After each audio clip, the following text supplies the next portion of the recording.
Здравейте! Днес искам да покажа този нож и тази джаджа. И ще ви кажа защо. Пуснах, както пускам в YouTube, такова клипче пуснах и в TikTok. И на трите ножа, които бях оставил, имаше 40 коментара да фана първо да изчиста ножа, нали, самата трева от ножа да я изчиста и тогава да пробвам уреда. Целта на това клипче беше да го пробваме ето това нещо, защото колегата го купи за 10 лева от някъде и целта ми беше да го покажа това уредче. Не ножовете и че единия е мръсен, другия е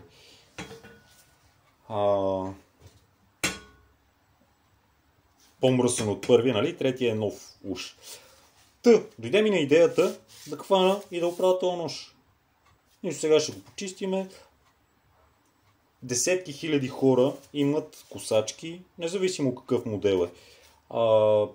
Дали ще са Штил, Хускварна, партнери, там всеки там други разновидности.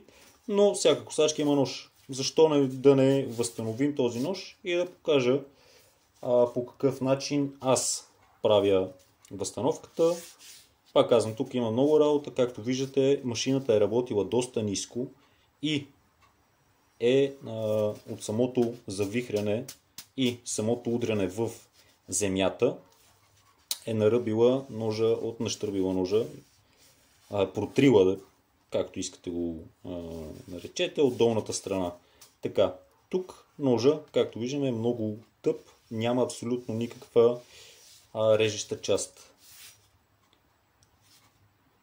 Другото, което е, че е ръждясъл, да му направим една реставрация на самият нож.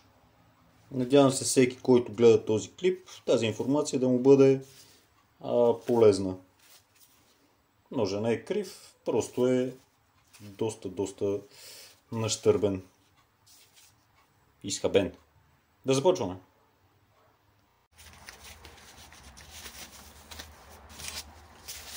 Така, първото нещо, което правя е с телена четка да отстраня мръсотията по самият нож. Телените четки се продават във всяка железария.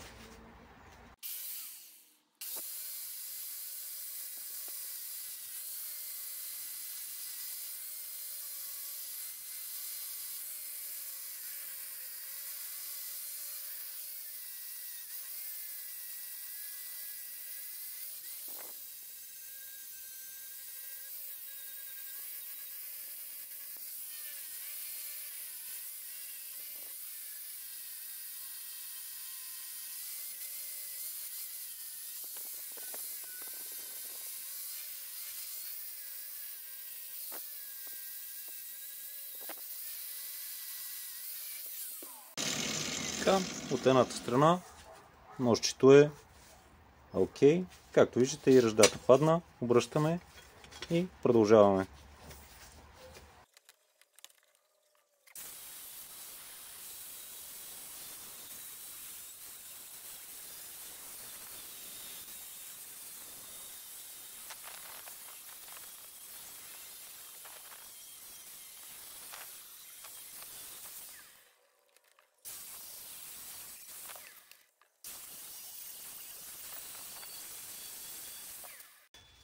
Така, както виждате, ножчето си е окей. Така, сега, за да премахнем старата боя,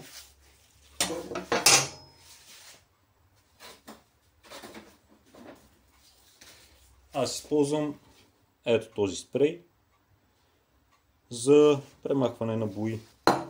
Не е много агресивен и праховото боядисване, в смисъл нещата, които са боядисани прахово, не се влияе чак толкова много. Гледал съм в други клипове на хора, които реставрират машини, че използват в едни туби. Четох, даже говорих с едно момиче, което продава бои, тя каза, че тези са руски, не се внасят вече подобни неща в Европейския съюз.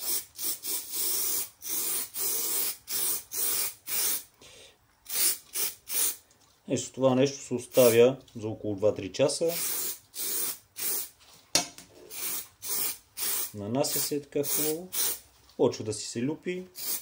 С това принципно правя и машините за реставрация, но пак казвам, че е много трудно, самата боя много трудно пада и се налага да ги чегъртам с телената четка от някои от елементите.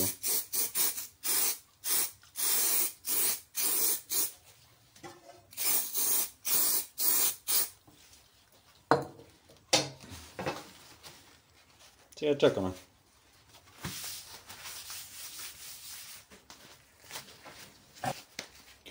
Така, както виждате, след 15-20 минути обикновената боя си пада нормално. Просто си я премахвате с някаква шпакличка или нещо такова. Аз няма да го търкам с шпакла, директно на шапата на флекса ще го мина.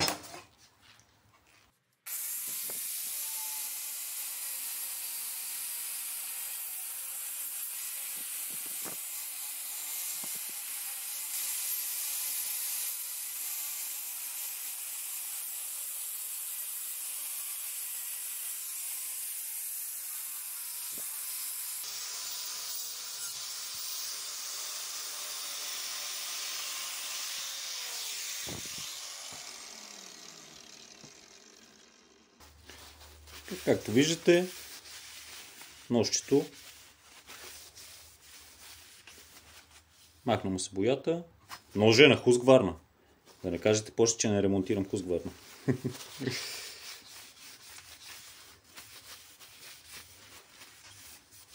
Това е нож на един приятел от Перник. И това ни е ръждопреобразовател.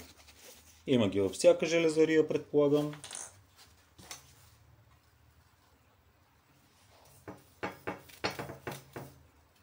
Има ги и на спрейове, но са малко по-скъпички.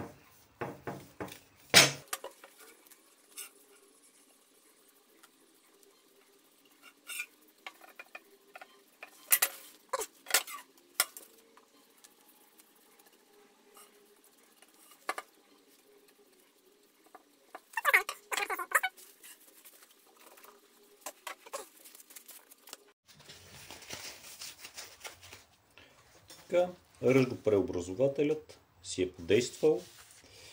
Наслагвам го него, за да може, ако са останали малки петънца по самият нож от раздичка, те да изчезнат. Не че е грешка и да останат, така или иначе с косенето и с времето ножа пак ще ръждяса, но да го направим все пак както трябва. Сега ще мина пак с турбошайбата, за да мога да изгладя и да махна по-точно горният слой.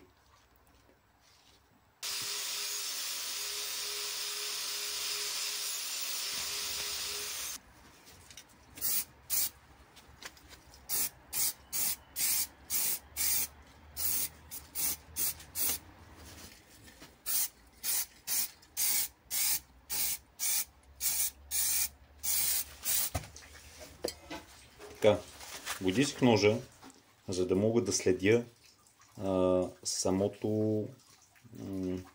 самия ъгъл, когато го точа. Ще следваме този ръб. Ето тук, където е. Ще изравня леко плавно самият нож, за да може да стане плавничек. И от тази страна, както виждате, тук има и наранявания, наръбвания. Просто ще го изям до ето тук, до този улей, тази длъбнатина. От тук ще е същото. След това ще го премеря, претегля на ето тази джиджавка, да видим колко точно и от коя страна ще трябва да го ядем още. За целта използвам ето тези подобните шайби за флекс.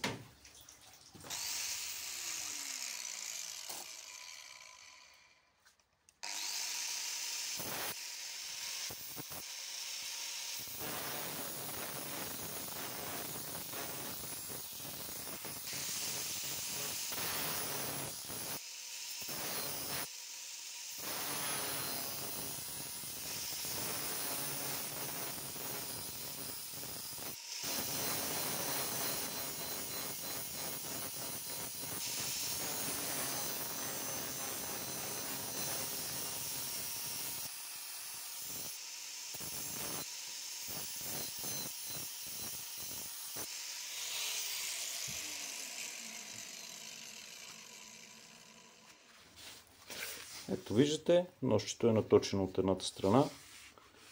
Леко сме го така. Тук също вече няма отдлъбнатини. Може още малко да го тръкнем с пиличка, за да го подострим. Макар че тези ножове като цяло не трябва да бъдат остри като ножове за хляб. Пускаме си го на балансчето и виждаме, че от едната страна кантари. Затова продължаваме да го пилим и от тази страна.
Така, ножчето е балансирано. Тези извивки, които са малко по-трудни за шлайфане. В смисъл, правите ножове са доста по-лесни за точене. Така сега остава да ги минем последно, за да може да ги наточим както трябва. Да изравним и ето тези, които са тук неравнотийки леки. Както виждате, от тази страна вече ножа си е окей. Балансиране, няма да бие. Поизядохме доста от тази страна, но трябваше да бъде равномерно.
Като цяло направете така машината на такава височина, че да не заорава долу самата почва.